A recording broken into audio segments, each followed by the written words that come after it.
in 2022, it was around March. I was walking my dog. It was not quite dark yet, but the sun was setting. As I'm walking my dog, I see these two guys that they were just kind of like moving around weirdly. You know, they seemed kind of manic and their clothes were tattered. So I knew that they were probably homeless. And I also knew that they're probably on something just based on like the twitchy way they were acting.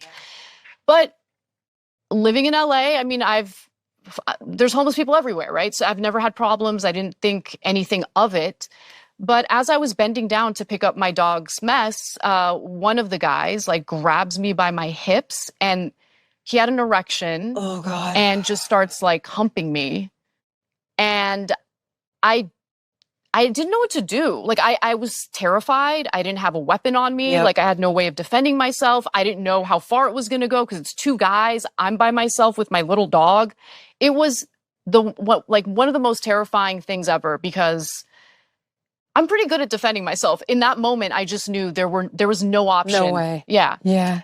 And luckily, he stopped and they just laughed at me and walked away as they were laughing at me. And so there was the fear and then the humiliation and weirdly shame. Like I felt ashamed for some reason. And it was awful. And it was really taking a toll on my mental health because I have to walk my dog, right? So at least 2 or 3 times a day, I'm going outside kind of scared.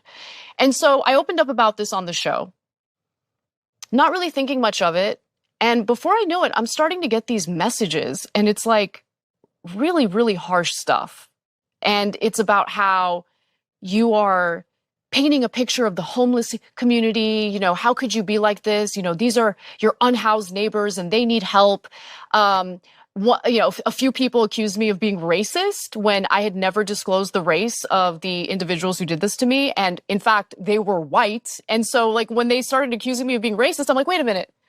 Why are you assuming that the people who did this? Of course. Yeah, like, I think you might have a problem here. Exactly. Yeah. And that woke me up. That woke me up because I'm like, oh my God. They eat their